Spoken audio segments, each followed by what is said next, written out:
With the dry conditions experienced across the upper north in the 2025 season, many sheep producers have faced some of the toughest decisions in recent years. From January to June, the lack of rain meant limited feed, challenging water conditions, and the need to rethink flock management strategies. In this video, we speak with two farmers from across the upper north region, each managing their operations differently. You will hear about their stocking rates, feeding strategies, tough calls around culling, lambing, and pasture management. Through these stories, we aim to highlight the resilience, decision-making and innovation of our upper north sheep producers. This video is supported by the South Australian Drought Resilience Adoption and Innovation Hub, which is one of 8 hubs established across Australia through the Australian Government's Future Drought Fund.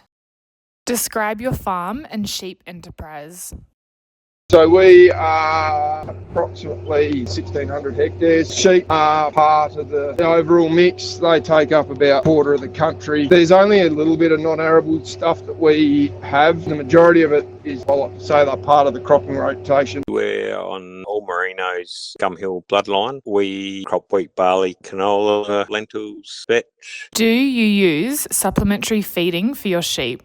We don't do hay, I do sheep and spray out the pastures for grass control. All bar about 120, 130 hectares is sown to a mixture of vetch and barley on the paddocks that are planned for the sheep for that year. On a normal year we don't buy hay, we buy pellets generally for lead up to lambing and a bit of supplementary feeding through lambing, especially the twin bearing ewes. Yeah, we do. Look, we use usually a mix of barley and vetch for a sheep pasture, but this year I did actually chuck some canola in too, which has been quite good. It's done well, so it's a bit of a different mix, or using lambs to lamb on mainly. We've thankfully can say that we've got an abundance of feed just at the moment, but that was mainly due to putting out all our sheep in a feedlot, and the ewes only come out to lamb in August, and I've only just pulled out my young ewes, so that was able to let the pastures generate well, turned us into having great feed now going forward. It is annual crop that we sow, and we'll get sprayed out this year because it's done so well. We'll still have enough feed even if I spray it off, just because we've had a few other issues with the good rains with cape weed and stuff being in it. I actually don't do that well on it. It makes them scour quite badly. How has the drought changed the way you manage your sheep?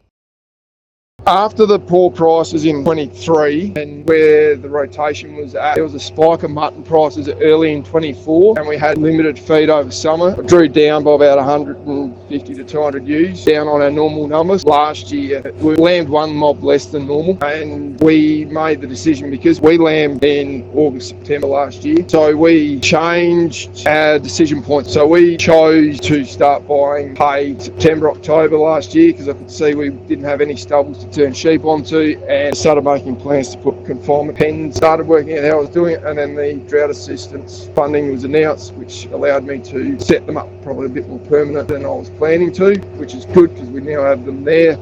And we fed in confinement from mid-December through until when they went out for lambing mid-July. Until last year, we'd never had confinement feeding pens. We'd had sacrifice paddocks, but we made the call to just centralise everything. It saved a lot of labour, saved a lot of feed because we were there with the sheep managing intake. And I had organised all the hay that we used, apart from about 20 tonnes, by middle of October last year. Close enough to 150 tonne of hay and 60 or 70 tonne of barley. Our sheep program ran normally 24, 25. We effectively just maintained our breeding numbers. We didn't change anything and committed to feeding what we needed to. If we quit too many ewes, rebounding numbers back coming out was going to be near on impossible because the price of sheep. So that's where we probably did something slightly different to others. We seen that towards the middle to the end of last year, we weren't going to have enough feed, so I made a decision to get rid of all my young ewes. My ewes were lambing in August,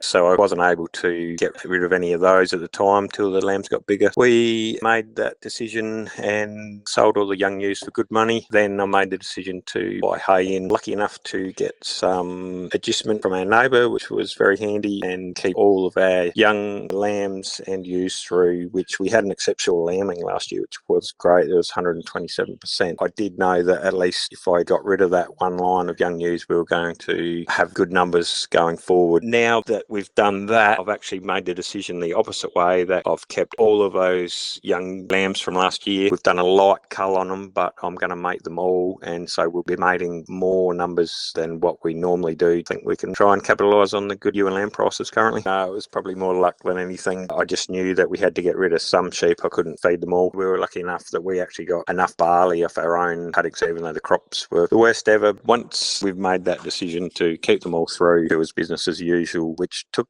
a lot of stress off, knowing that's what we were going to run with. That decision, it actually was really good for my health too. What strategies would you pass on to other livestock farmers facing drought conditions in the future? The New South Wales DPI has an excellent app, drought and supplementary feed calculator. Makes working out feed rations and working out all that stuff really simple. No, I tend to just try and work it out and between Google. I do question stock agent as well. So that's more if I've got something happening with sheep in the pens. Work out what you're doing, pick up the seasonal conditions signals early and make your decisions early, and do feed budgets so you know about what you're going to need. If you make a slight error in your judgments, it's much easier only going out to buy a small amount of really expensive hay and grain than trying to fill your shed with it. It doesn't matter which decision you make, just make that decision and then set yourself up around that. Once you've run with that decision, you'll be set up already, so you can put that into your budget straight away and take it to your bank.